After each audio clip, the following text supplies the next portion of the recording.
Okay, so we'll begin with our meditation exercise, and today we are here, March the 9th. So we will do our body-mind meditation and visualization of impermanence. But before that, we have several step-by-step way of visualization. So we'll begin with, first of all, our body relaxation. So please, we'll start with just breathing out. Just breathe out first, right? Don't breathe in first. Okay? Your first breath always exhalation because you want to expel all that dirty air in the lung first before you inhale. As soon as we inhale, we create pressure in the lung and it forces whatever air into our bloodstream. So we never inhale first. Understand? Because there's always dirty air in our lung. If you inhale first, you create pressure and you force that dirty air into your bloodstream. So always exhale first. Okay? We exhale and then we inhale and we exhale. So do that on your own speed. And then just squint our facial muscle and then relax. And just feel the relaxation before and after that. And we can do a little bit of neck bending, just put the chin, stretch the back of our neck, and feel how the shoulder falls. And just relax. Now we roll our shoulder backwards,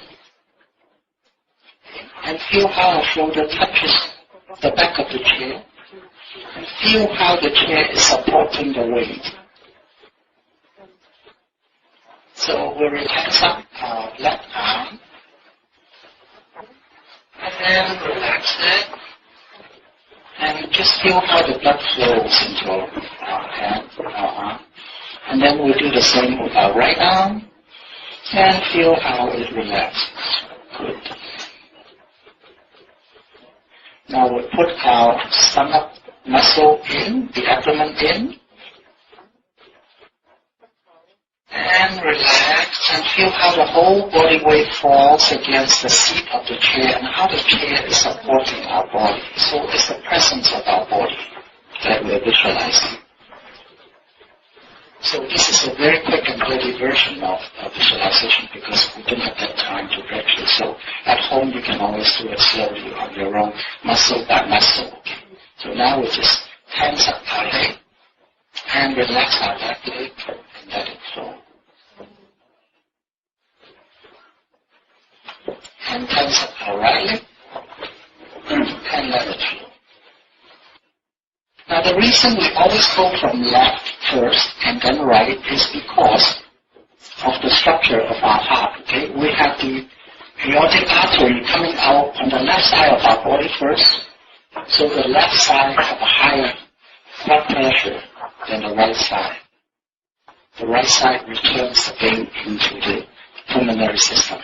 Correct me if I'm wrong, Dr. Jack. I think that's how our body is made. So that is the presence of our body. And by relaxing from top to bottom, left to right, we're going according to the physiology of our body. And as well, we relax the upper part first so that the blood flow is facilitated towards our brain first. And then slowly down the rest of the body, rather than the other way around. We do not want the blood flow to go to the feet first, and then little to go to the head. Alright? We want the other way, so that we are alert and relaxed at the same time. After that, now let us meditate on our breathing. So we breathe out, and we breathe in. And we breathe out. And this time, just visualize how the air molecule is coming outside of our lung. Let's breathe in and visualize the air molecule going into the alveoli of our lung and going into the bloodstream. And just visualize how the oxygen is carried in the hemoglobin of our red blood cell throughout the whole body, through our arteries, through our veins, through our capillaries, into every part of our body. and visualize how this oxygen is being assimilated by every single cell of our body. As well, visualize how the cellular mechanism is living because of this oxygen. So every single cell inside us is undergoing dynamic chemical reactions because of this breath of air we're taking in. And this dynamic, this ever-changing chemical reaction happening in every millions and millions of cells in our body, including the bacteria. So this holistic visualization from the macro to the micro. So we visualize our whole body is actually made up of all the structures of bones and tissues and organs and cells, and every single cell is going dynamic changes all the time. Now let us visualize that, in fact, our red blood cell that is carrying all this blood regenerates itself every about 90 days. Our blood cell is destroyed and all new blood cells come from the bone marrow again. It's easy to visualize for our lady classmates because every month we have the menstrual cycle that reminds us the regeneration of the blood. So now we can see every cell in our bodies is undergoing metabolism, mitosis, renewal, change, which we call metabolism, and it's a constant dynamic of changing environment. It's never stable, it's never permanent. So now let us visualize this so-called cell is actually made up full of air. This cell would not exist without that breath of oxygen infusing into us. And in a similar way, let's breathe out now and visualize how all that carbon dioxide, the red blood cell, the hemoglobin, is now putting out into the alveoli of our lung, and from our lung, out the trachea, expelled into the atmosphere. Without that exhalation breath, our whole body would be poisoned by the carbon dioxide and we would die. So we are living because of this constant air exchange. So we are air. Now visualize this molecule of carbon dioxide and some oxygen and some nitrogen, whatever, right? Coming out from our nose into this room. And visualize the diffusion of these air molecules in this room. Now let's visualize, after maybe 5-10 minutes, this diffusion process. The air you breathe out, I am breathing in. The air you're breathing in, I am breathing out. And we are sharing the same air. So visualize the connectivity among all of us in this room, because we are air, and we are connected by our breath, and we are sharing the same air, and our life is sharing this very same air. So at the molecular level, we are connected.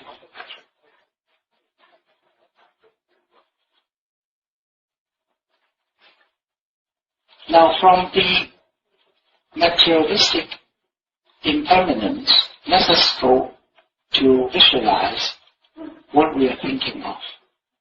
So as we are breathing, let us, during this meditation, be aware of what is my thought, what am I thinking of right now.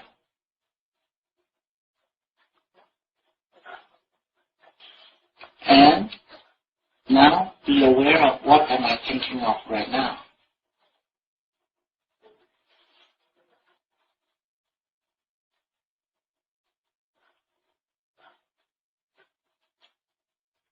So what am I thinking of right now?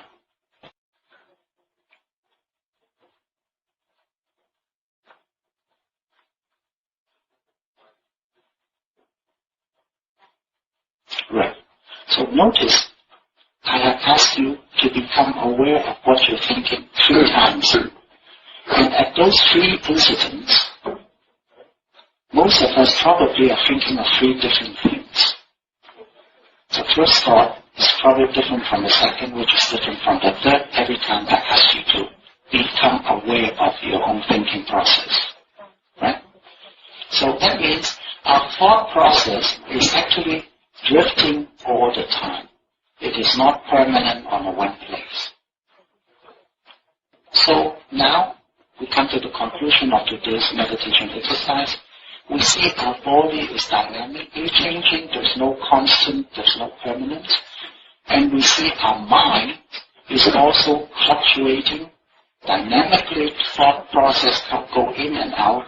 Is never permanent. Right? So those 2 are all variables. So what is permanent? So we've covered the presence of our body. We've covered the presence of our mind.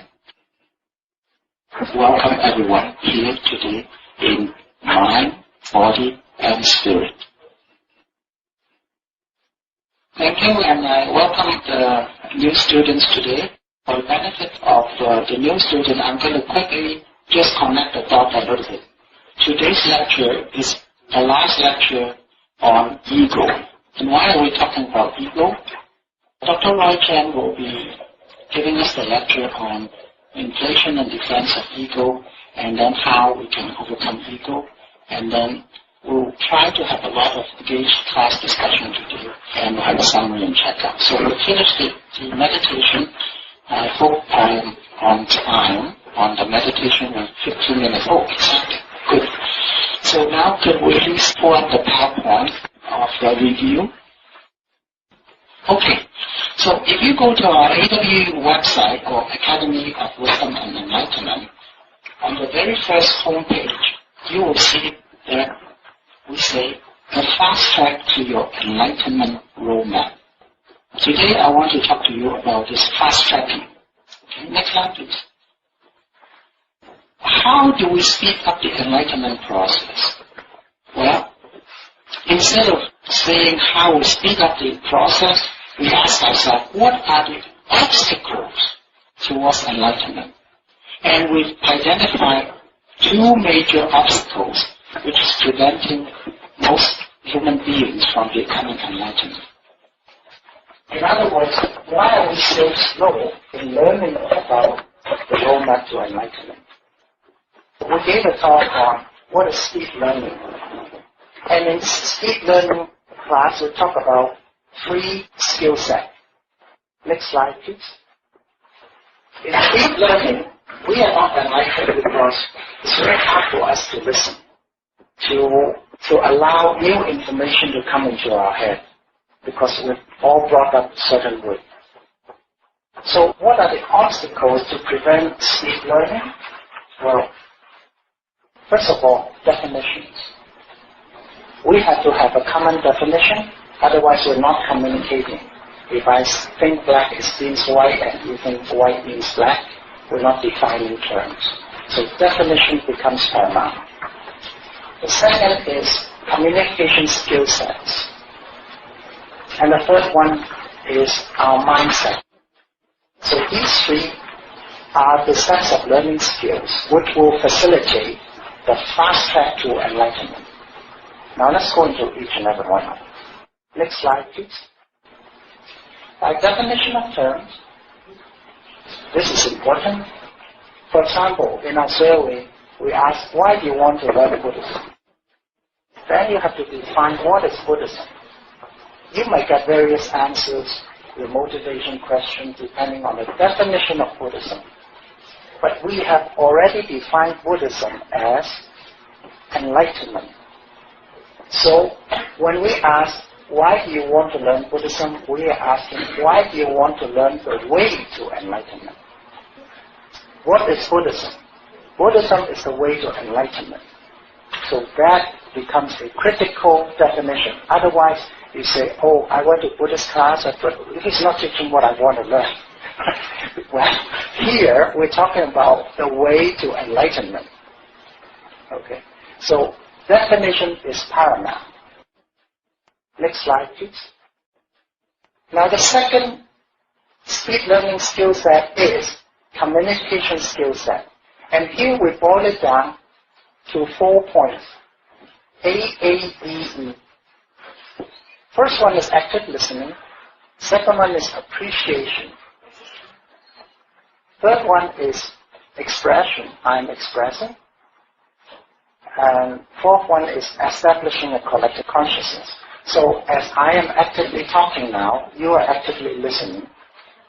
Whether I'm speaking good or bad, I hope you would appreciate what I'm talking about. And I'm trying my very best to express myself, and I hope during class discussion you will be too, expressing your opinion. There's no right or wrong. And at the end of the lecture, I hope we can establish some collective consciousness, okay? So it's A, E, and C at the end. So that's easy for us to remember. So this is the second communication skill set which can facilitate a fast track towards enlightenment. Okay, next slide please. Okay, so by active listening, we mean we do not criticize or try to fit information into our pre-existing silo and accept others' opinion and do not interrupt and all these things. In other words, what we're doing is we're trying to overcome our ego. That's the bottom line. There's an ego component which is preventing us from actively listening. Next slide, please.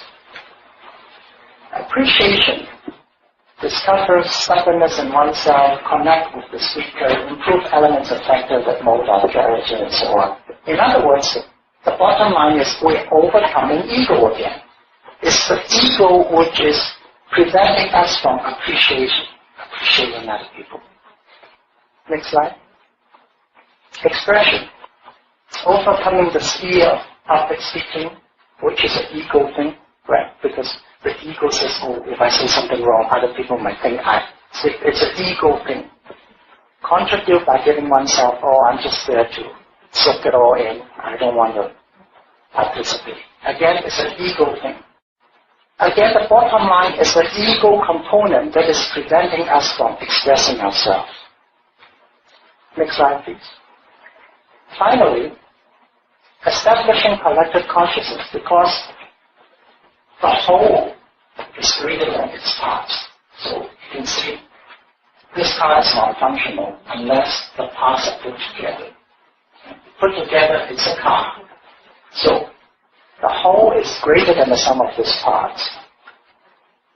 In other words, the little ego, the small self, the I have to come together to create a collective consciousness in order for this to work. Again, that means breaking out of our thinking boxes and overcoming the ego, the little egos. Okay? So the bottom line is we recognize now one major thing. The ego is preventing us from becoming enlightened. That is why we're spending so much time understanding ego, because we keep our friends close, we keep our enemy even closer. By understanding our enemy, we can overcome our ego. Okay? That's why we're spending a lot of time, and today we're talking about ego again. Next slide. The final learning skill set is what we call the mindset. What do we mean by mindset? We mean we have to have a very open mind in order to absorb so much information. Enlightened persons, their mind is wide open. An egotistic or egocentric person, they have very narrow mind, they have very closed minds. Okay? So it's the mindset that is critical. So next slide, please. To address the mindset, we spend 2 or 3 lectures on mindsets called Beyond Infinity, How to Expand Our Thinking Mode.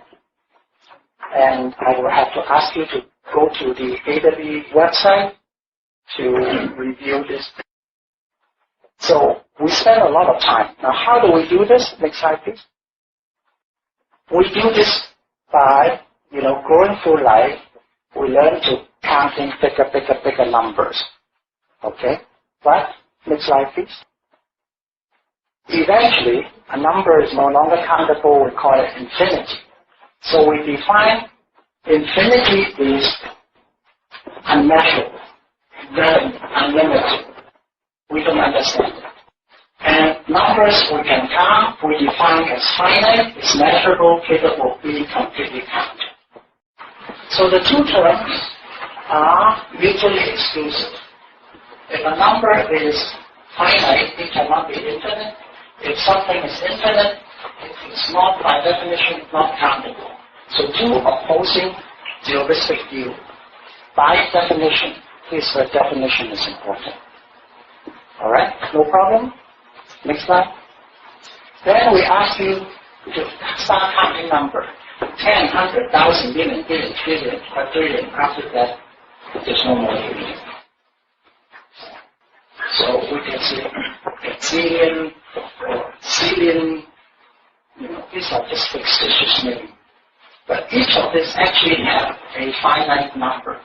So as soon as you call something infinity,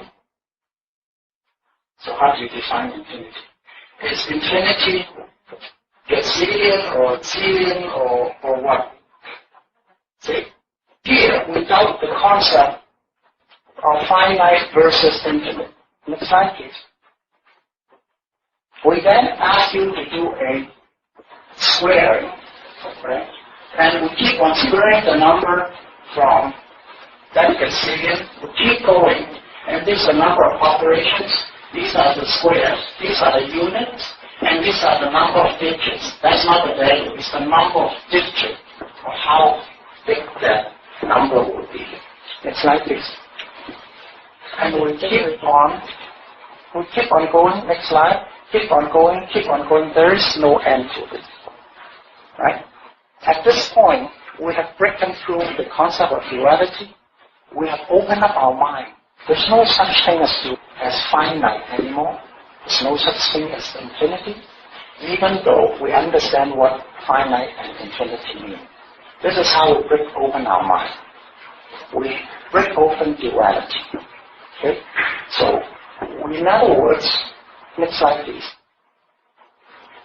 We are living in thinking boxes. Trillion, yeah, I understand trillion. A bigger thinking box, yeah, quadrillion, I understand quadrillion. Of course, a child may stop, their thinking box may stop. An older child, the thinking box may stop at 1,000 or 10,000, 100,000. When you talk trillion, your child can understand. Even the adult, when it goes to trillion, quadrillion, okay, after that, the thinking box is limited. So, in other words, by counting numbers, we're increasing and increasing the thinking box. Our mind is getting more and more open. Next please. It is the reverse of the ego. As our mind opens, our ego gets smaller and smaller. So now you see all the lectures are tied together. Next slide, please. In other words, when we have a big ego, our mind is closed. Okay? If we have a small ego, the smaller the ego, the more open is the mind. So this is a reverse correlation between ego and mind. So that is why up to now, today, we are talking about two things. Two major determinants to enlightenment. These are the basic prerequisites. Never mind about learning anything about science, Buddhism, metaphysics, philosophy, nothing. There are two things we have to acquire. Number one, overcoming the ego. Number two, opening up our mind. Once we have these, very little ego, mind open, everything else is easy. Okay? So that is why today we continue with our exercise of understanding ego and how to overcome it. Alright? And so at this time, could you please close this presentation? Right. This morning I read the Untitled Chapter, and they said that the largest computers called Titan, the Titan is going online, like actually they can climb, and then you know how high they can climb, the computer can climb up to, it's quadrillion. That's it. Well, the computer still has a very narrow mind. Next slide, please. We can go out to this class. It's Inflation and Defense of Ego. All right. The title of the talk is Forget Me Not, the name of a nice flower. And could you please help me to welcome Dr. Rod Chan?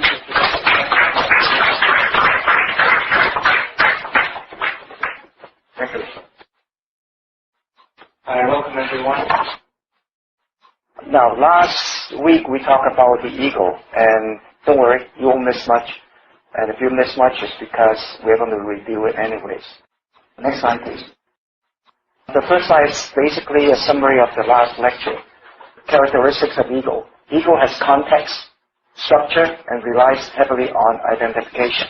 Last week we defined context is the circumstances in which something happens and something to be considered. So it's not just a thing, it's also an idea. And context identification is conditioned by the environment, upbringing, and culture. I think we don't argue on that one. Structure is the thought process, and I really like to emphasize the word thought. Okay, underlying ego's identification with form. So if you're not entirely sure, please go over the lectures on the internet, okay, in our website. Now, first of all, Jing mentioned about definition. So we better define ego, okay? Because sometimes we may confuse it with self-determination, self-esteem, and all that. Ego, small me, self, I. Last time we said the word I, me, and mine are the most used English word. And I also mentioned that in other cultures, they may call I, or they may call it different names, but the concept of I is the most mentioned in every language. So I is just a sound. Right? In Chinese it's 我. I'm sure in other languages it has a different name. It's basically a label to a thought process, and that thought process identifies this physical body. Now, then we define, if we break away from self, what do we get? We get a higher consciousness, which we define as the same as selfless. Unlimited inspiration, Holy Spirit, Holy Ghost, and God. In the first lecture, we talked about what Dalai Lama said. The best religion is the one brings you closest to your God. And then he defined God as a compassionate person who do good deeds, who look after their family, look after their country, and be kind to fellow men. Okay? So God is not limited to one religion. It's really this definition of Holy Spirit, Holy Ghost, and consciousness, higher consciousness. It's not alertness for the new people here. Consciousness is not the same as alertness. I can be alert, but I'm totally unconscious in my mind. I don't listen. Okay, I look at you, I don't see you. Okay, I listen, but I don't hear. Now, what good is that? We talked about earlier in the slide about inspiration, right? Great art or achievement come from inspiration. Inspiration comes from the word inspire. The spirit is in the body.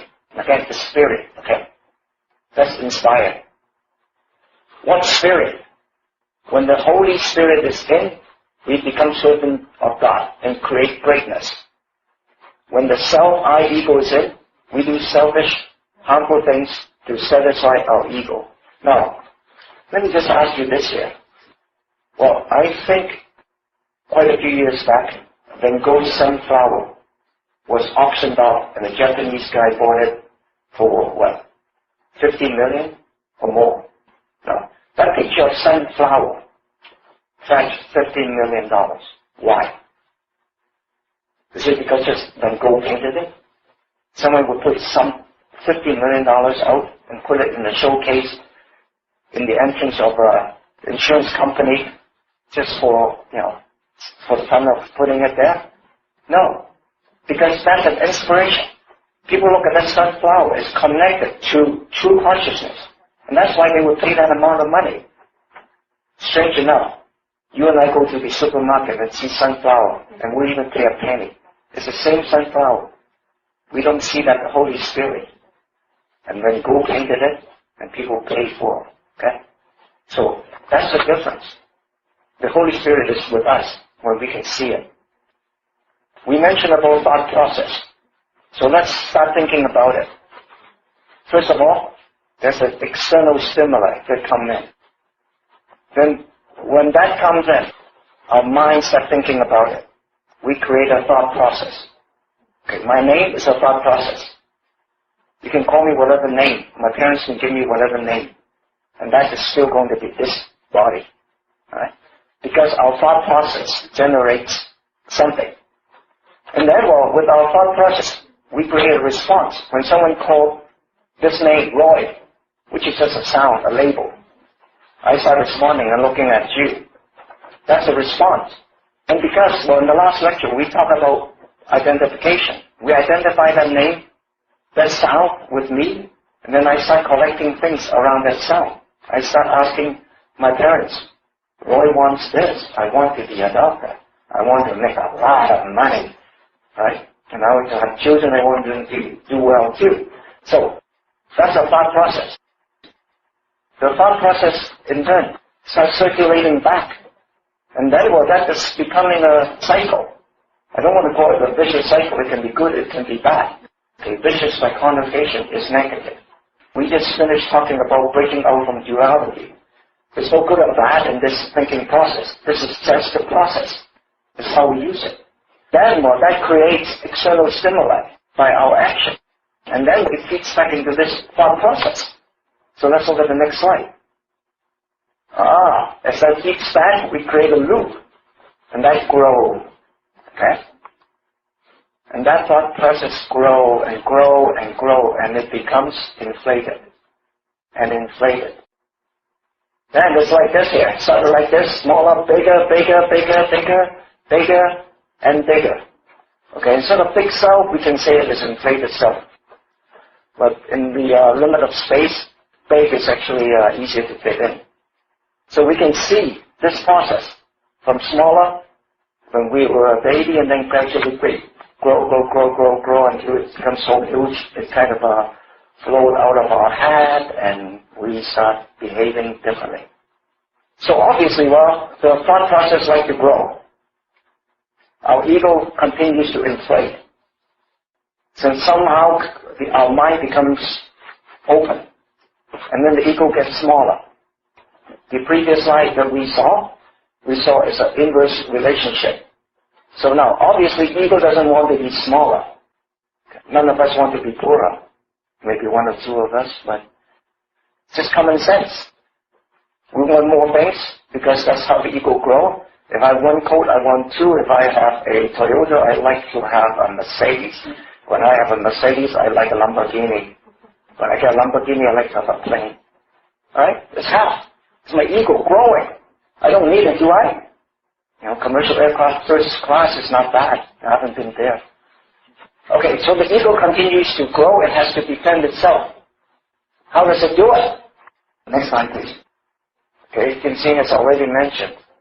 The limit to speed learning is, sorry, I will not listen. Thank you, I'm here, but I am not listening to you, okay? Now, I see we are looking and listening to each other, so we have already broken through that barrier. First of all, the ego said, I'm not listening to this garbage. Why? Because it diminishes me. It opens my mind, and I do not want to be smaller. I want to be inflated and kept inflated and get bigger. No way am I going to be getting smaller. So I will not listen. And I do not want to listen to teachings that exceeds me. Because the minute I get my thinking box bigger and bigger, my ego gets smaller. Do you remember that inverse relationship that was mentioned? Alright? So that thing is wrong in my mind. Have you tried to ever explain to someone on the street, or go to the supermarket, or go to the Kensington market and try to explain something to those guys?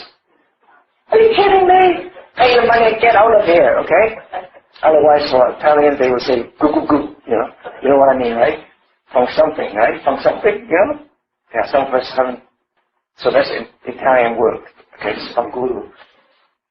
The next thing, I will not listen to Buddha's teaching. That leads to enlightenment. Now remember we said enlightenment is when we open our mind and diminish our ego. Of course, well, it has to fight it. You know, I fight everybody who wants to tax me, too. I'm only happy to listen to sayings that strengthen me. Of course. Human nature. Example, I'll live to 100 years old forever. I want to live to 100. That's what the Chinese always say on Chinese New Year. Okay, you know, I wish you lived to 100. You know how many diseases you have? How many aches and pains you carry in your body? I'm not sure whether I want to be that old. Right? I will not listen to lectures on counting numbers. It's boring, really. Okay? But it leads to enlightenment. And that's tough work. No, thank you. I'd rather sit down and dream of the good times, Barbados, Bahamas, and the sunshine. So, counting numbers has nothing to do with me. It's a waste of time. It really can be. Okay? Once you're enlightened now, you don't need to count. But until then, please, stay with us. Okay? Second way of doing it. I'll be a good boy. I will still be here. I will listen. I will do what you suggest. So I listen a little bit. It won't do any harm. After all, I do not understand it anyway. So if I don't understand it, it won't hurt me. Because I won't diminish my ego. I'm still at the same place. My mind doesn't open. So why should my ego get smaller? No way. I'm happy. That's I. I again. I'm determined that self, that I will not understand the deeper meaning of any teaching. Remember last time we talked about the statue that was covered in dirt and mud? I just don't want to take that dirt off. So my true self can come out. For those of us who were not here last time, we talked about the inner self of you is really a Buddha. You are like a statue when it first came out, nice and shiny, clean. And then we'll throw time with the carbon dioxide, with the acid rain, okay, with the bird and everything shitting on you, right? Then you become dirty, black. And that's what the ego is. Basically, it's polluted by all the thinkings, and all the thoughts, all the negative things that we are proud of, and then we don't want to take it off. And once we realize that we can take it off and be glamorous, and let our true self shine through, we're going to still fighting it, okay? This is one of the mechanisms egos will do.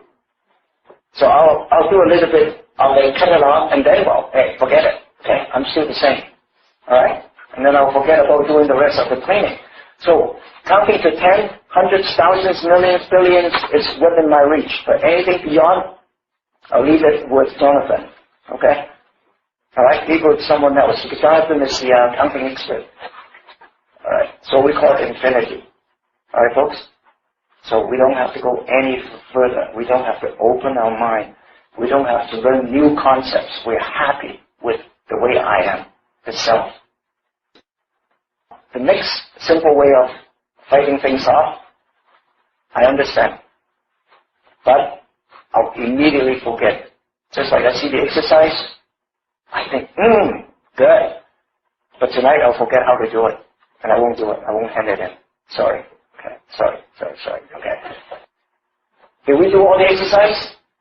Did we hand in all the assignments? I say, if you're not, this is one way that I defend it. I'm too busy. I'll forget. I don't understand it anyways, okay? So, at the lecture, I understand 10% and 10 minus n. But after the lecture, these power stuff are useless. I'm not going to apply it. No relevance to me. Well, that means my ego is not affected. I'm still as happy as I am. Just like that statue sitting in the Sigma Square in Venice, just as dirty as before. Okay, thinking that he's really clean. Just never discover that there's an inner glamour in itself. So I won't listen. It's like this cup here. I'm full. Okay, anything else, spill it out, forget it. Alright? Or turn it upside down. You can't pollute me. Or you can't clean me. I'm upside down. So I won't listen. Next one, no harm listening. Anyways, I won't be able to understand it. Shatter glass. Okay, it's not going to sink in. Alright? Next one. Same thing.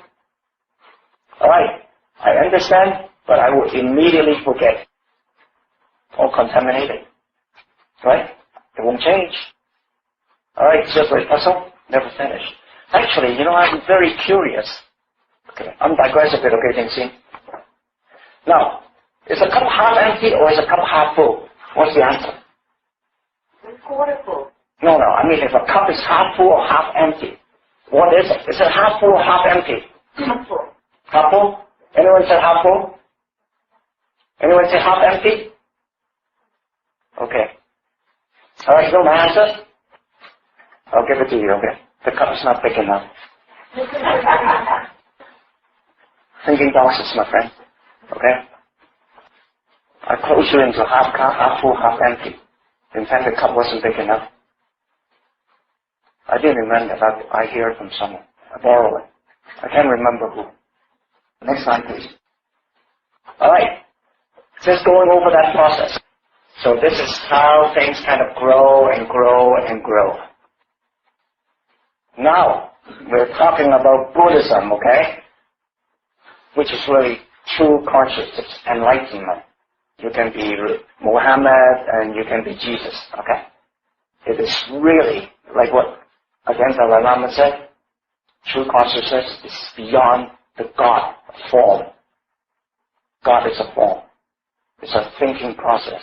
It's a thought process. Alright? So let's break out that duality and break out from that thought box. Now, the 5 cardinal sins. Ignorance.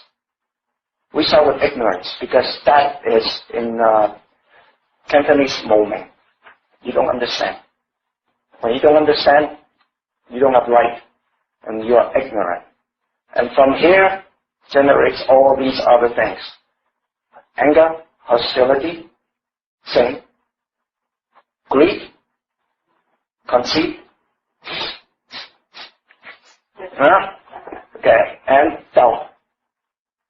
Well, what am I saying, all these numbers, okay? Yeah, forget about them, that's doubt. And remember, the ego has to defend itself, and the response is these things here. So the stimuli comes in, nothing special, it's just a stimuli, day-to-day life. Right? Things happen. And your thought about it, generate something, and then you have to defend yourself. What is the defense mechanism? That response. In an enlightened person, unenlightened person, is these common reactions. Okay, remember the ones that we said? I don't understand it. That's ignorance. Right? You can plug in the rest. This basically sums up all the possible reactions. These are the roots to our response. And those are the 5 cardinal sins. In fact, if we really talk about it specifically, conceit and doubt actually can generate from these 3. And all these actually generate from ignorance. So if we add ignorance to thought, what do we get? Get ignorance to thought, creating a response. That's what we call karma. Original sin. That will come in the later lectures. Alright, overcoming ego. Now we have to enlighten ourselves. That's why we're here. Otherwise we won't be sitting here. Now, one is awareness. When you're aware that you're ignorant, you're beginning to accept that you will open your mind. Then your ego will correspondingly deflate. So if we can bring awareness to our inner thinking process, we will slowly break open that thinking box. A lot of us go through life without ever aware that we have a thinking box. Thanks for coming to these lectures. So, what else can it be? True consciousness. Aware of what? Aware of true consciousness. There's different terms in books, and that's why Buddhism is so exciting. It makes you so confused, and you can read different sutras without knowing what they were talking about. In fact, it's really some simple things. It is the same as true consciousness, life, source, being, true identity. Okay, the Holy Spirit, the Holy Ghost, the unlimited inspiration, these are all the same terms, meaning practically the same thing.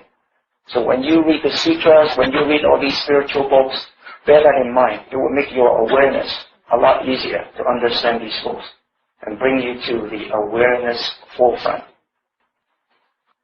Alright. One of the simple saying, once you're aware, once you recognize, it's an illusion. It dissolves.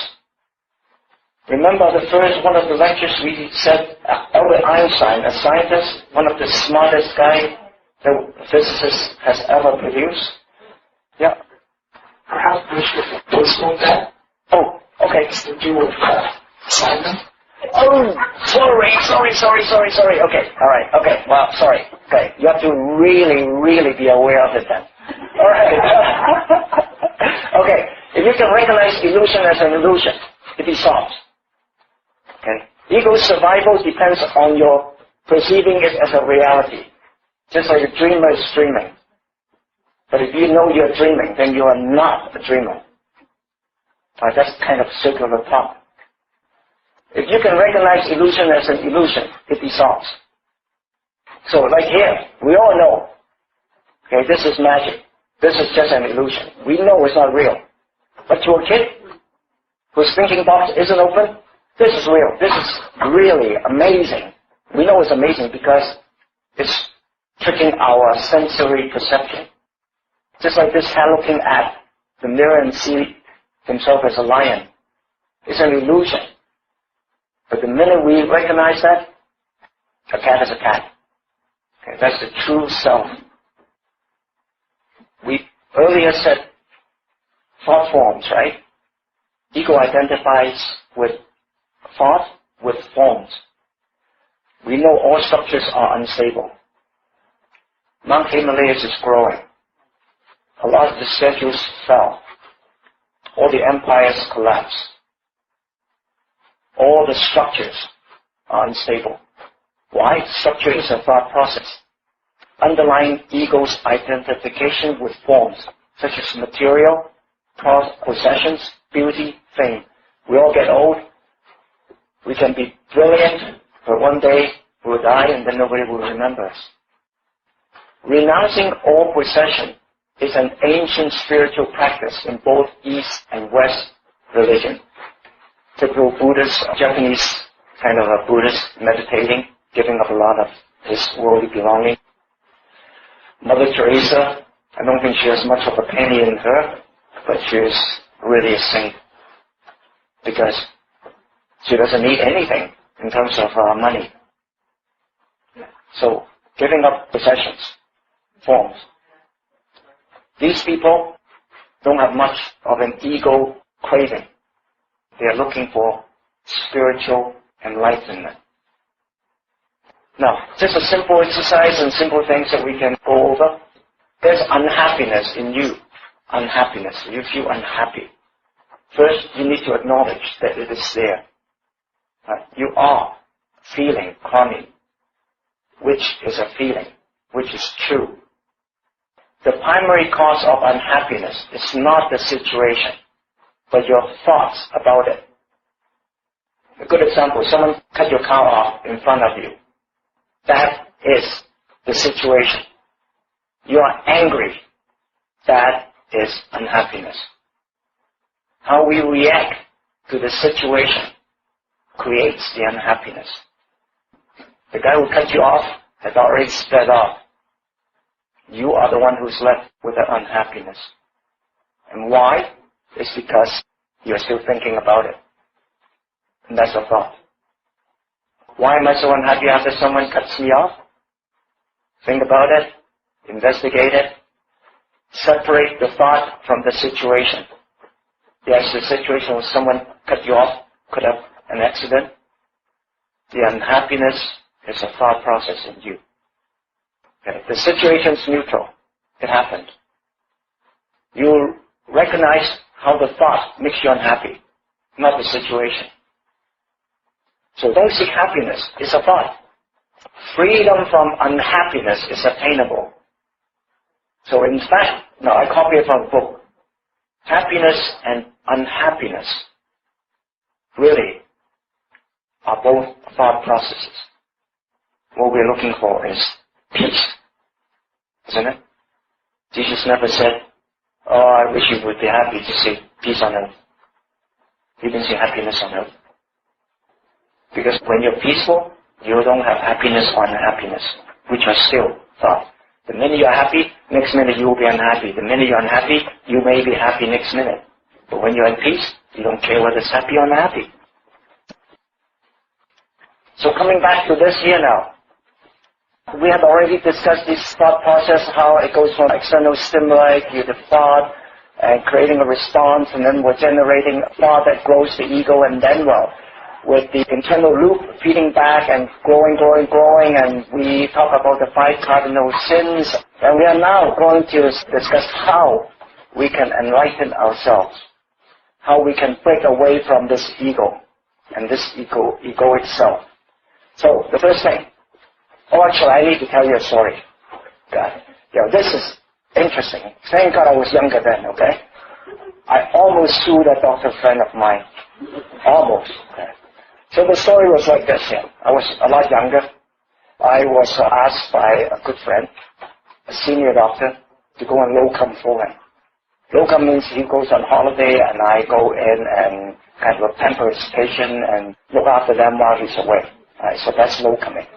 Now, he's a very busy doctor. Remember one time I said, well, how many hours do you wait in doctor's office? If you wait 1 hour to see me and you're not happy, go and see him. He makes you wait 3 hours, okay? And patients love it. They still stick with it, okay, after 30 years. So I locum for him, and obviously I don't know his patients. So they came in with chest pain, and I will start investigating what the chest pain is. Is it the heart, the lung, or the stomach?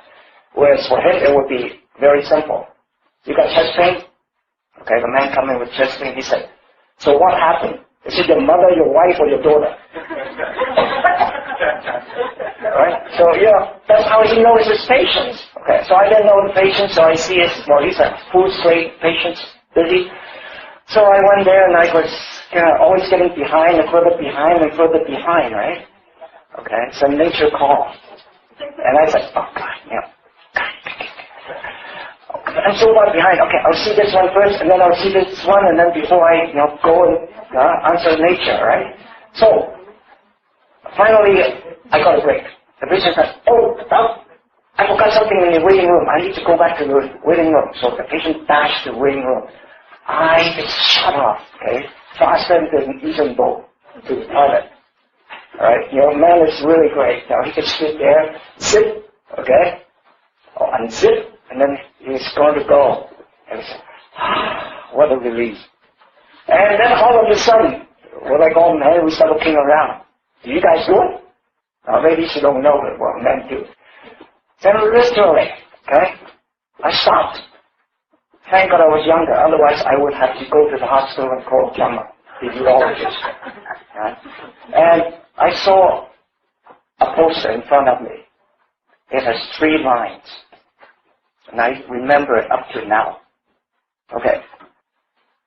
So it says, God grant us courage to change what we can. Serenity to accept what we cannot change. And like the Goodyear commercial, wait for it. Okay, remember the Goodyear commercial? Wisdom to know the difference. And that, to me, is wonderful. It was worth stopping what I did in the middle of the day. So, for ignorance, wisdom overcomes it. When you have the wisdom to see that you are unenlightened, you start learning. You start opening your mind. You deflate your ego, which is blocking you from being enlightened. Okay? So that's wisdom. The next one, hostility and anger. Alright? How do we deal with it? Okay, ladies and gentlemen, are we all present here? Are we all here? Alright. I'm not sure whether the sequence is right, okay? But let's look at it.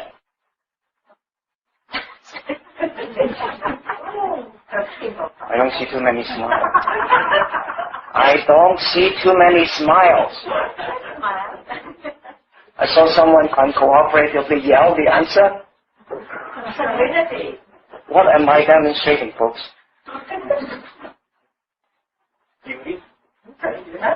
The first lesson in Zen. I didn't see too many smiles because you haven't heard the story. All right, let's do the story. Oh, by the way, before I tell the story, I have to present this rose to the person who made all these happen, okay? Ruby.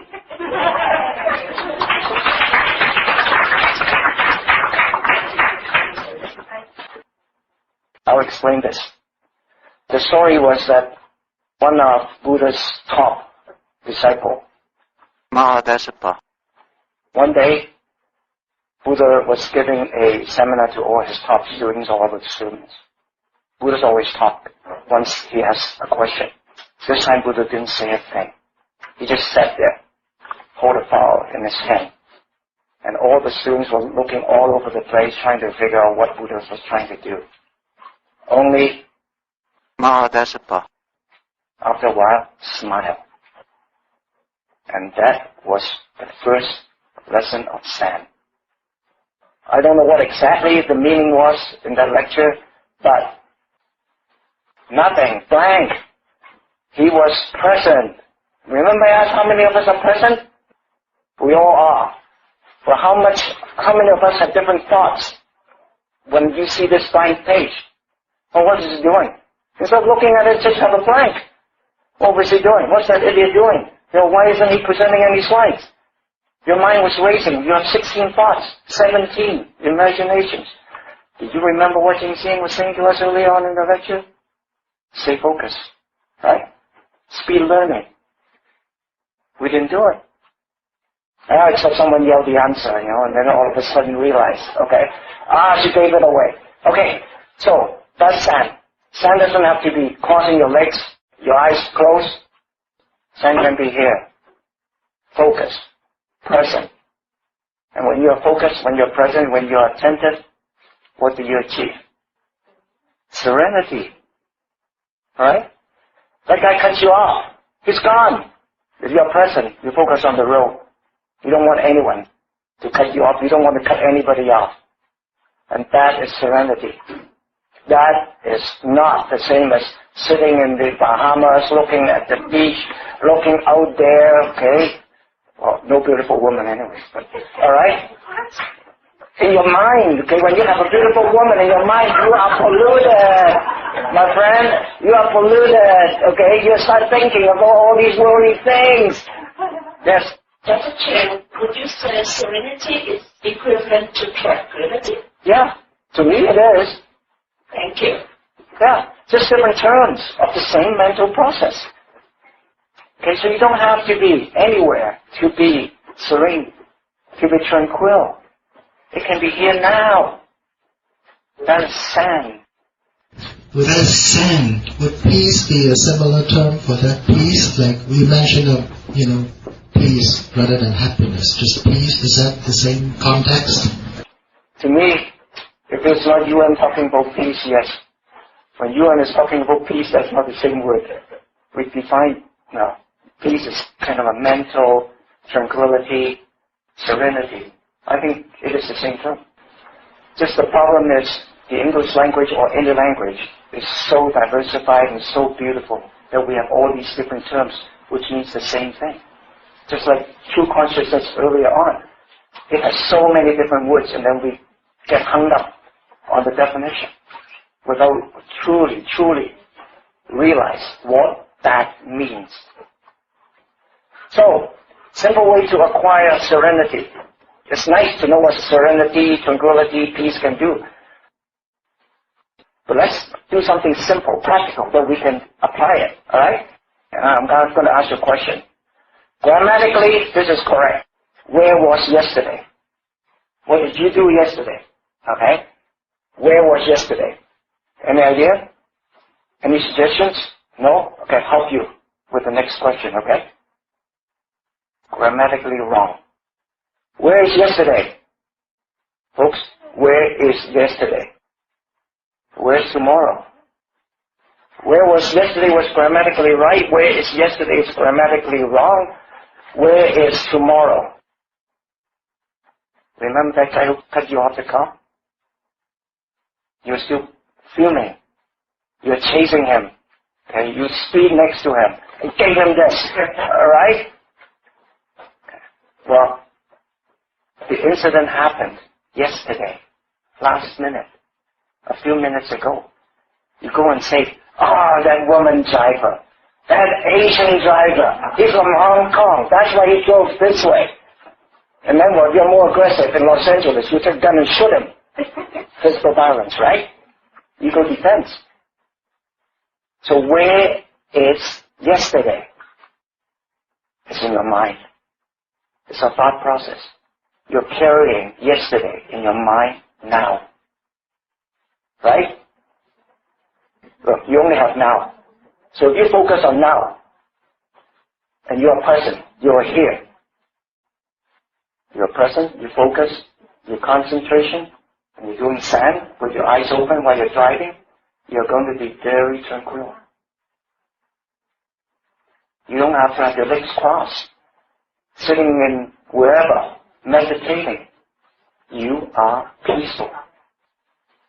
Alright? In Chinese, that's 活在当下. And I mentioned it once, if you are a Westerner, you wrote a book called The Power of Now. It made a few billions. Of millions, okay? So, it is just that simple.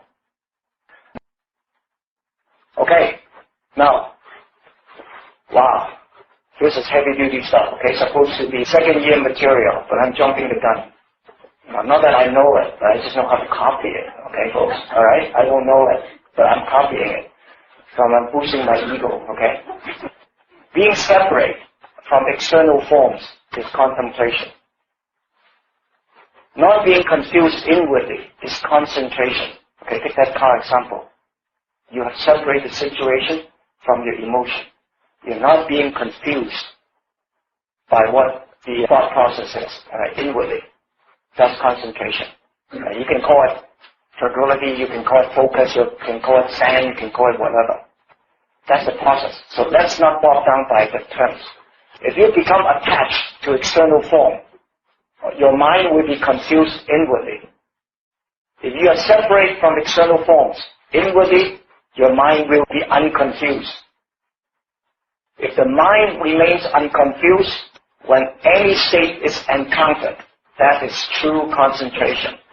Remember what we said? You don't have to have your legs crossed. You don't have to be like the Japanese Buddhists, okay, in the temple, lining up, all in a column, okay, with the eyes open, with the teacher sitting behind them and all that. You can actually be concentrate on what you're doing. And the police is always and say, concentrate and strike, you won't have an accident. He's asking you to practice that. Right? Ladies and gentlemen, what AWE is trying to do is bring Buddhism to practical life. We are not telling you all these things which is beyond your reach. It is something that we can always do. And that is really what Buddha is trying to tell us, unfortunately. Okay, the intellectuals hijack it, okay, and make it so difficult to apply. Yes? Just want to say that in the original text, the word contemplation is Zen, okay, in the original text. And the second sentence, not being confused, is concentration, is in the original text is samadhi. So Zen and samadhi are two very difficult words. Dr. Chan has simply simplified it and bring out the true meaning of the ancient text. Right? Zen, samadhi, those are almost unreachable concepts that we think we can never actually understand. Thank you, Dr. Chan, for explaining that so well. This is contemplation, it's Zen, and concentration is samadhi. So in Cantonese, that is Sim, and the other one is Ding, Sim, Ding. We see how anger and hostility can be overcome by serenity, tranquility, being present, being focused. So the next one is greed. Well, the Israelis have 10 commandments. In Buddhism, we also have 10 evil acts that we are not supposed to do. Killing of living beings, stealing, unlawful sexual misconduct, lying. Interestingly, they didn't say you have to be a monk, right? Actually, I will tell you a story, which is really interesting story too, about no sexual contact, don't touch women and all that stuff. Okay, when we finish this, okay? Lying, slandering, and tail-bearing, tattle-tailing, harsh speech, frivolous and meaningless talk, covetousness or eagerly desires, especially of things belonging to others, ill will, wrong view. So those are the 10 commandments. If we follow that, we will lead a very disciplined life. And that discipline is what we can overcome greed. Now, the story. Oh, do I have time to tell all these stories? All right. Okay, a quick story, okay? It's called discipline. And actually, it's also talking about other things. So, a Japanese monk was walking back to their temple. They came across a very dirty stream. So they saw a beautiful woman there. Now, these monks came from a sect that they are not supposed to touch female. So the older monk quickly carried that woman, walked across the stream so she didn't have to dirty her clothes. The younger monk followed. And so once they crossed the stream, the older monk put the woman down and keep on walking. So the younger monk kind of constantly thinking, why is he breaking the discipline? Why is he so undisciplined? Why is he, I'm going to tell the chief monk about it and he should be disciplined. He's not supposed to touch women. But by the time they got to the temple an hour later, so the young monk finally couldn't stop himself and asked the older monk, why did you break the discipline? Why are you so irrational? And why did you do that? True, right? Broke the rules. And you know what the older monk said? I left that woman on the side of the river. You are still carrying her. So discipline. The next thing I want to talk about is humility and generosity, okay? Now, like AWE is not restricting to Buddhism. I like to quote Jesus. I will quote Muhammad once I have more understanding of what he said. Now, Jesus and the widow's offering, okay, from St. Mark's. But by the way, do you know St. Mark's was written 100 years after Jesus was born? St. Mark was written 100 years later. He did not meet Jesus at all. He's basically based on other people's literature. And St. Mark is the first gospel in the Bible. Okay, everybody copies St. Mark. St. Luke and all these, Matthews and John. John is different. Alright, on verse 41. And Jesus sat over against the treasury and beheld how the people cast money into the treasury. And many that were rich cast in much. Next verse. And there came a certain poor widow, and she threw in 2 mitt, which made a farthing. And he called unto his disciples, and said unto them, Verily I said unto you, that this poor widow hath cast more in than all they which have cast into the treasury. For all they did cast in of their abundance, but she of her want did cast in all that she had, even all her living. Right? That's generosity. Now I'd like to ask you, if you believe Jesus is the Son of God, right? Obviously, well, he has Santong, he can predict and he can see through that woman. I was kind of, always troubled by this a little bit. In American TV, we have those hoarders, right? We all heard about the hoarders. Some of them can be millionaires. They look so poor. They pick up the garbage. They eat from the garbage. But they actually have lots of money. So how did Jesus know that woman is not a hoarder? He's Son of God, of course. But I don't believe he's Son of God. Or why? That woman could have, just be as miserly as the Pharisees. Okay? So what is actually Jesus trying to say? There may be another meaning which St. Mark didn't get. Right, let's bring out another example. Bodhidharma. Do we know who he is? He's the Indian monk that came to China and started Chinese sand. 反魔主席. Okay? Shaolin Temple. That's right. Okay? Now, his first instruction to Emperor Wu of the Liang Dynasty. This amazes me. Back in those days, it looks like he can just walk up there and say, hey, I'm from India. So he went up to the king, the emperor, and said, okay, I want to talk to you. Can you imagine all those Sri Lankan or whatever refugees that came to Vancouver? Oh yeah, I'm going to go and see the Prime Minister. He can just walk in, right? Oh, come on, I don't know the process, okay? I don't think Emperor Wu has all this time to sing there whenever, someone come in and just say, okay, I'll talk to you, and he would talk to them. So, there's something going on that I just don't understand, but that's irrelevant. So, Emperor Wu asked Bodhidharma, all my life I've built temples, given sanctions to the Sangha, practiced giving, and arranged vegetarian feasts. What merit and virtue have I gained? He did a lot of good deeds. Do you know what Bodhidharma said to him? None, was the reply. Why? Look, this guy did more than anybody else. He's Emperor Wu. Bodhidharma said, you have no virtue and you have no merit. Why? Bodhidharma couldn't be wrong. Nobody remember Emperor Wu, but we all remember Shaolin Temple. Thank God for him being so stupid and ignorant. We have Shaolin Kung Fu. And the film industry made millions and billions of dollars out of this guy. Okay? So somebody's ignorance turns into someone else's treasure. Alright, next. That's what according to the Platform Sutra of the Sixth Patriarch. Inner humility is merit. Outer practice of reverence is virtue. Those who slight others and do not cut off the me and mine are without merit.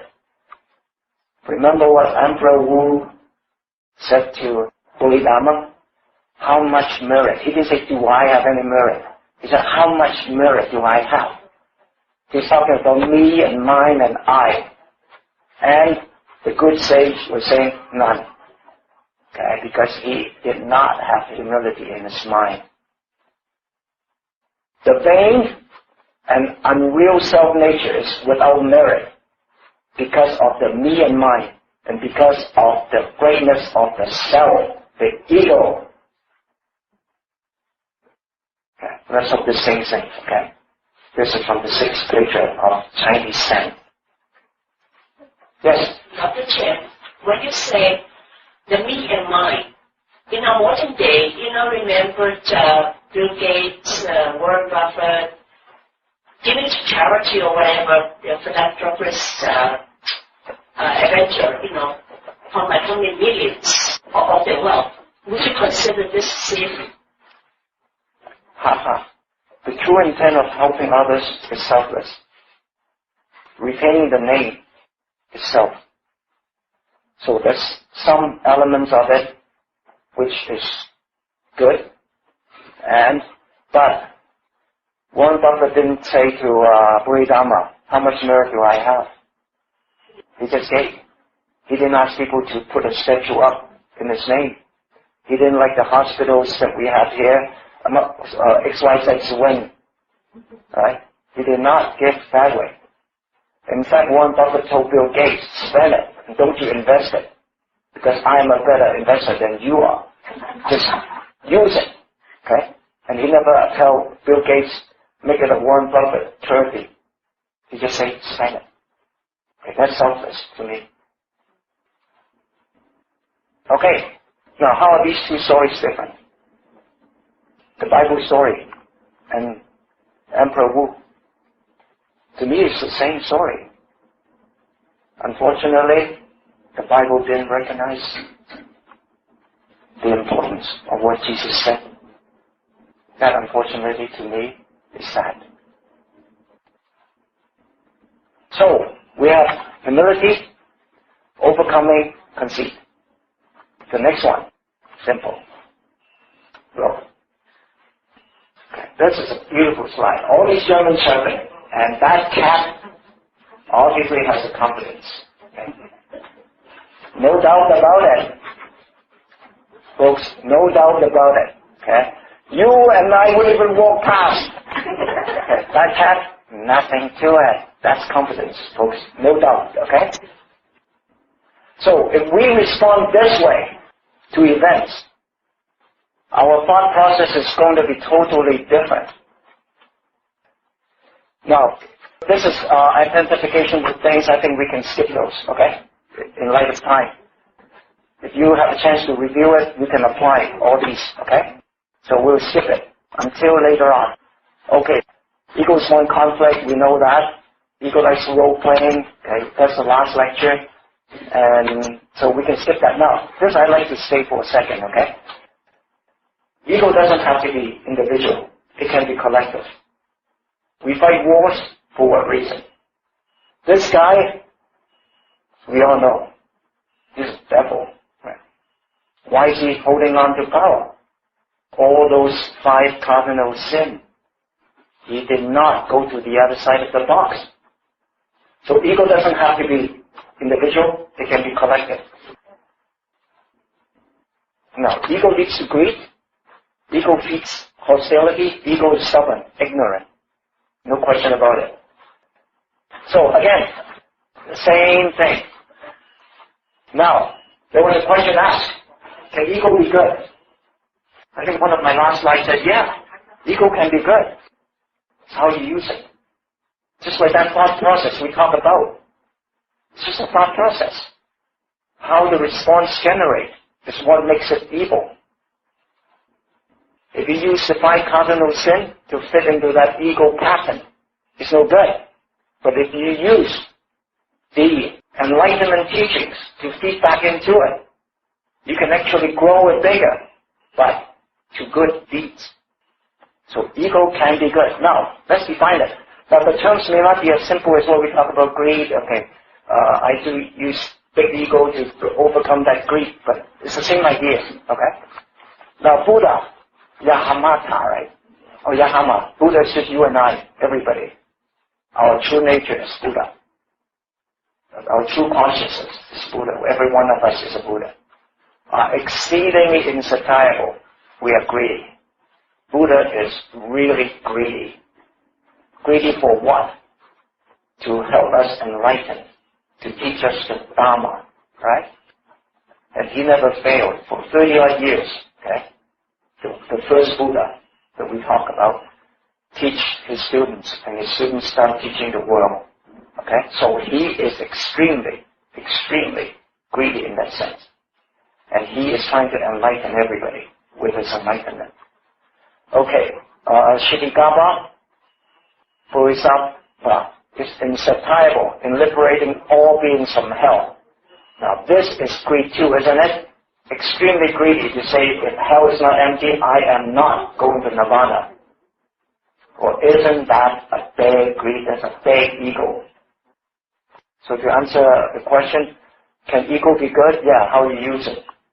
That's a huge, huge, humongous, infinitely large ego. Now, Buddha are antagonistic to suffering and extremely persistent. He is stubborn. He's ignorant in that sense. Okay? He's immovable in trying to guide sentient beings. Why is he so stubborn? For common good. Their goal is for the salvation of others and not for themselves. That is the difference, ladies and gentlemen. For others' good, not for their own good. So ego can grow, and can grow. It's how we apply it. Okay, greed is matched by insatiable ideal of utopia. Right? Hostility, antagonistic to suffering. Conceit, immovable, unwavering, grand vow. Okay, that's a big vow. If hell is not liberated, I'm not going to Nirvana. That is unwavering grand vow. And that's a huge conceit. Okay, very conceit individual would say that. Okay, but yeah, not for his own ego, for common good. Yes, go ahead. I think on this slide, if we look at the heading, beyond ego, in the beginning of the lecture, we have defined ego, and then we have also defined higher consciousness. Right? So we're transforming ego to a higher consciousness. Right? So I think the key word here is transformation. When we use the term, can ego be good? Can ego drive these things? We are exceeding the definition of the word ego. We're breaking down the definition and going into a non-duality language mode. Right? So we go back to the defined language mode, which is ego refers to the small self, and higher consciousness refers to the opposite of ego. Then the missing link here is the word transformation. Okay? So at the top there, we go ego transformation into true consciousness. Okay? And then in the bottom three arrow, we are saying greed is transformed into an insensible ideal of utopia. Hostility is transformed into antagonism or trying to defeat suffering. And finally, conceit is transformed into immovable or unwavering grand vow, such as the grand vow of liberating all beings from hell, which is an unachievable goal, right? And it takes an extremely person with open mind to try to achieve the unachievable, to dream the impossible dream, to fight the unbeatable foe, and so on. That's all it says. Thank you. So we further develop this side. Wisdom derived from knowledge of the Dharma, so you're enlightened. Serenity from presence and samadhi training. Generosity from discipline training. Humility from service and offering training. Confidence from training of correct view and correct thinking mode. Okay, so ladies and gentlemen, participate. Join us. Do something for others, not just for yourself. So after you learn what you have, practice it, go and teach someone, tell someone, and do something. Otherwise, you are not benefiting as much. So, once you have done that, okay, we talked about the inspiration earlier on. Okay, you will find that your life is going to be different. You'll be more inspired. You'll be doing all these impossible things that these guys have done. What would happen? Your thinking mode would be different. Your thinking capacity will be unlimited. Your point of view will be unlimited. Your wisdom, unlimited. All the energy, unlimited. Capability, likelihood, knowledge. Living and dying means nothing to you because you have already broken through duality. Dying is just the beginning of the next glamorous life. Oh, what about that incident that I was talking about when the car cut you off? Would you honk him? How many of us would honk him? I honk him. Do you know why I honk him? Because he's selfless and making sure that he doesn't do it to anybody else. Wonderful. First of all, I saved my life. Right? My survival instinct, there's nothing wrong with it. He's cutting me off. If I don't honk him, I may be killed. So I honk him. Right? And went back. Right? I don't get angry at him. For the reason, first of all, I saved myself. Second of all, I probably teach him a lesson. Like this way, okay? I teach him that, hey, drive safely, please, okay? Now, if I think that way, do you think I will go and speed at him and give him the hand? No. My energy won't be wasting that way. I wasn't thinking of myself. I was thinking about for his benefit. It's just a thought, just a difference in the thought, and I'm so much more serene, so much more peaceful. I still honk it. But my thought process is different. I don't create anger anymore. I'm calm. The affliction, okay, when you are limited, when you are open mind, your needs are less to none, desire none, you focus, you concentrate, okay, and you achieve much more. Okay. I guarantee you, when Beethoven was writing his Fifth Symphony, he did not think about anything else but his music. He did not think about that he will be Beethoven remembered by all of us hundreds and thousands of years later. He at that moment in time was just writing his music. He couldn't care less whether he could hear or not hear. That is focus. That is Zen. Alright, so when you give up yourself, you are saint. You're basically like Mother Teresa. Selfless is sainthood. You don't need the Pope to recognize you. We are all saints sometime. Then the next minute we become human again. We are mortals. We are kind of transforming ourselves this way, right? Some of us are more good, some of us are more bad most of the time, and some of us are half and half. But if you can stay selfless longer, you'll be closer to sainthood. At that moment in time when you are doing good deeds, you are a saint. The next minute, you are evil. So, we don't have to be like a saint. So there are different levels, okay, of achievement. What is there beyond ego?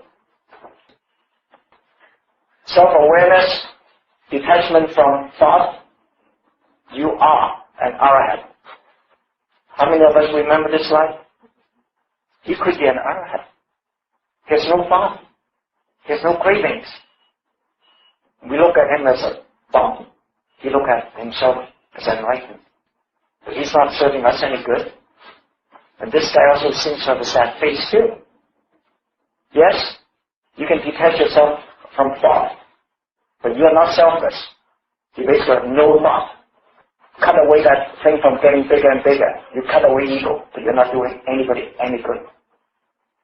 That's a small vehicle. Sorry, I think Jing can explain that later, okay? You have destroyed thought. You are not accumulating any good, but you're not doing mankind anything. Right? So you're like the hermit who went to the wilderness. You're not helping mankind. You're not selfless yet. You have no self, but you're not selfless. Okay, then you become a bodhisattva. You're like going down, okay? Like that hell has to be empty. And you teach others to be self-aware. Now then, you are a saint. So, when you complete your grand vow, when you know all the teachings, then you become enlightened. Now, we never thought he was a Buddha. How many of us thought he was a Buddha? He's not. His act is the Buddha's act. He is Gandhi. He's not a Buddha by appearance. He doesn't have to have the ring around his head. But look at what he did.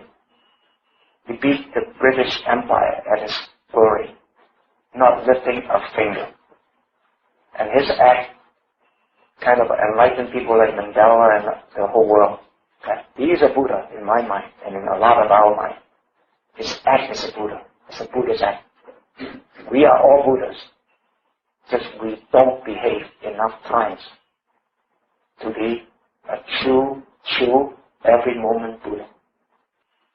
That's the end, folks.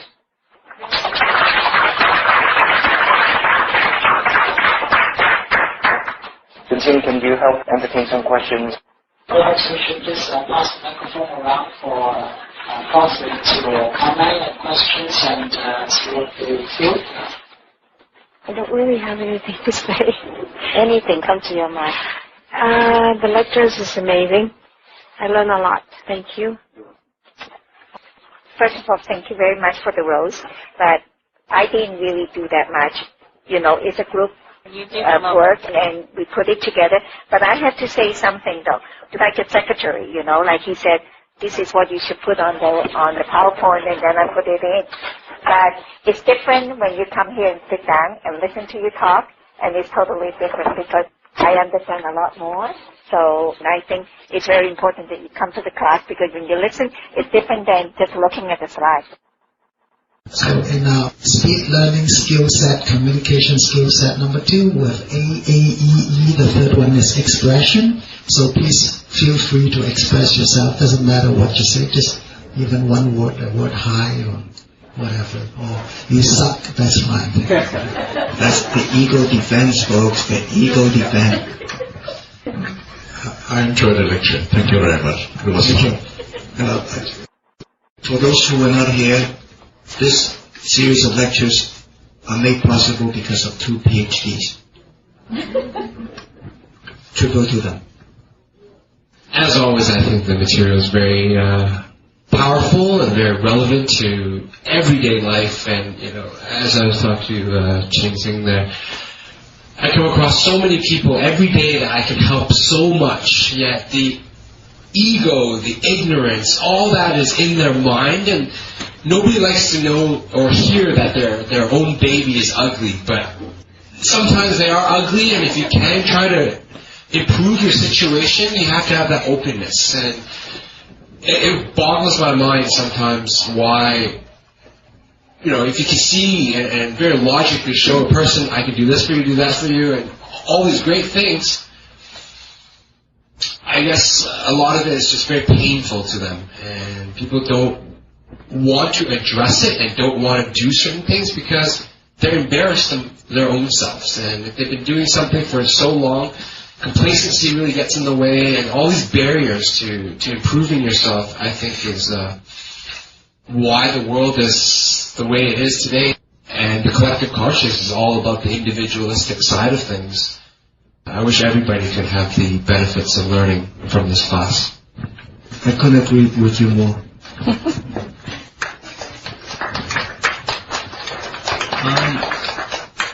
My question is, how you could increase your ego to help others? And because I do have an ego, and maybe my ego is not that big, but it could be big.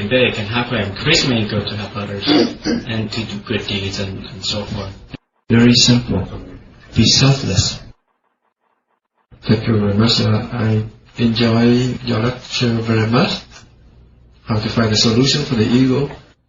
I wish I can bring you home and you can remind me all the time. I think that the theory is very nice. I understand completely. Practicing is really hard. And I think I have to try some other means like meditation, breathing, like whatever other thing to calm the mind, and to obtain the selflessness. And thank you very much. Actually, do you have good food at home? I don't mind coming. Right? Should we all go? Actually, I'm going to quote you the phrase from Armstrong, not the one who doped. Right? It is a small step for men, but it's a big step for mankind. One small step at a time. You can do it. We can all do it. One small step at a time. Just give up yourself. Be selfless. Even Confucius said every great journey begins with a single step, right? So absolutely. Take little baby steps, and it's all about believing in the process. Yeah. See, that is what Dharma is. It is not who said it. It is what Confucius teaching. That's great. The Bible has a lot of great teachings. It's not Jesus that we have to listen to. It's the Jesus teaching. If we look at some of the things that were said, Buddhism is not important. It's Buddha's teaching that we have to believe in. Okay, well, nothing is permanent is a wrong phrase. It's wrong. Something is permanent. Dharma is permanent. True consciousness is permanent. Form, structure are breakable. They are not permanent. Something is actually permanent. I just want to add a response to our new classmate about, how to bring the reminder home and finding other means of meditation to calm the mind. You're actually bringing something home, which is your breathing, right? The breathing is a constant reminder of our impermanence, and that impermanence includes the thought process. And ego is a thought process. That's why throughout the whole lecture, thought process, this thought growing bigger and bigger, right? So this whole construct of thought process is a fleeting thing, right? It comes and goes actually. And thanks to this impermanence of our thought process, we can actually transform our thought process from the 5 cardinal sins to the 5 enlightened teachings. And we are being reminded of this transformation by every breath we take. Because every breath we take, in the beginning of the class, we do the impermanence meditation. We meditate on how impermanent our body is, how impermanent our mind and the fleeting thought processes. Right? So the breathing reminds us of the impermanence. Impermanence reminds us of the transformation. And as soon as we have this reminder, our ego can be defeated. Thank you. And also there's always the AWE website. I'm salesman, huh? Okay. Thanks everyone. Thank you. Thank you.